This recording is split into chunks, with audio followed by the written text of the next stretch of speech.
ಇವತ್ತು ಬೆಳ್ಳಂಬೆಳಿಗ್ಗೆ ಚಳಿ ಅಂತ ಮಲ್ಕೊಂಡಿದ್ದಂತಹ ಭ್ರಷ್ಟ ಅಧಿಕಾರಿಗಳಿಗೆ ಲೋಕಾಯುಕ್ತ ಪೊಲೀಸರು ರೇಡ್ ಮಾಡಿದ್ದಾರೆ. ರೇಡ್ ಟೈಮ್ ನಲ್ಲಿ ಏನೇನೆಲ್ಲ ಸಿಕ್ತು ಎಲ್ಲಾ ರಿಪೋರ್ಟ್ ಇಲ್ಲಿದೆ ನೋಡಿ. 6 ಭ್ರಷ್ಟ ಅಧಿಕಾರಿಗಳ ಚಳಿ ಬಿಡಿಸಿದ ಲೋಕಾಯುಕ್ತ. ಅಪಾರ ಪ್ರಮಾಣದ ಆಸ್ತಿ, ಚಿನ್ನ, ವಜ್ರ, ಹಣ ಪತ್ತೆ. ಬೆಂಗಳೂರು, ಮಂಡ್ಯ, ರಾಮನಗರ, ಬಳ್ಳಾರಿ ಸೇರಿದಂತೆ 30 ಕಡೆ ಬೆಳ್ಳಂಬೆಳಿಗ್ಗೆ ಲೋಕಾಯುಕ್ತ ಅಧಿಕಾರಿಗಳು ದಾಳಿ ಮಾಡಿ ಭ್ರಷ್ಟ ಅಧಿಕಾರಿಗಳಿಗೆ ಬಿಸಿ ಮುಡಿಸಿದ್ದಾರೆ. 6 ಅಧಿಕಾರಿಗಳ ಮನೆ, ಸಂಬಂಧಿಕರು, ಸ್ನೇಹಿತರು ಸೇರಿದಂತೆ 30 ಕಡೆಯಲ್ಲಿ ಶೋಧ ನಡೆಸಲಾಗಿದೆ.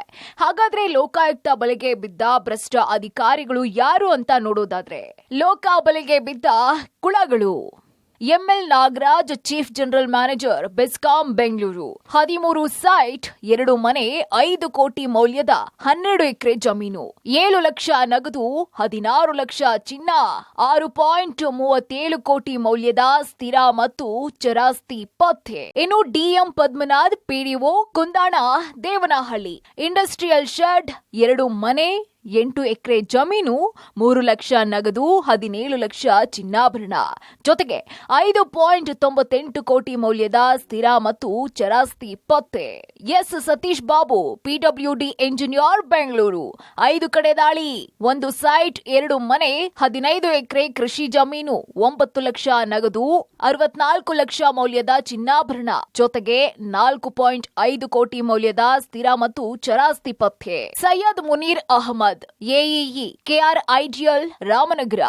2 ಸೈಟ್, 7 ಮನೆ, 8 ಲಕ್ಷ ನಗದು, 73 ಲಕ್ಷ ಚಿನ್ನಾಭರಣ, 5.48 ಕೋಟಿ ಮೌಲ್ಯದ ಸ್ಥಿರ ಮತ್ತು ಚರಾಸ್ತಿ ಪತ್ತೆ.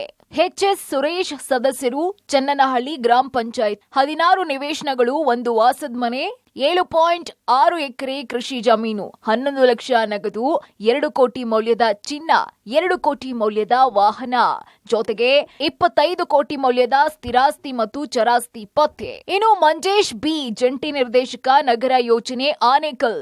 11 ನಿವೇಶನ, 1 ಮನೆ, 5 ಲಕ್ಷ ಹಣ, 35 ಲಕ್ಷ ಮೌಲ್ಯದ ಚಿನ್ನಾಭರಣ, 77 ಲಕ್ಷ ಮೌಲ್ಯದ ವಾಹನಗಳು, ಜೊತೆಗೆ 3.18 ಕೋಟಿ ಮೌಲ್ಯದ ಸ್ಥಿರ ಮತ್ತು ಚರಾಸ್ತಿ ಪತ್ತೆ. ಸದ್ಯ ಲೋಕ ಪೊಲೀಸರು ಭ್ರಷ್ಟ ಅಧಿಕಾರಿಗಳಿಂದ ಆಸ್ತಿ ದಾಖಲೆಗಳನ್ನ ವಶಪಡಿಸಿಕೊಂಡಿದ್ದು ಮುಂದಿನ ವಿಚಾರಣೆಗಾಗಿ ನೋಟಿಸ್ ಕೊಡೋದಕ್ಕೆ ತಯಾರಿಯನ್ನ ನಡೆಸ್ತಾ ಇದ್ದಾರೆ. Narasimhamurthy, public TV, Bengaluru.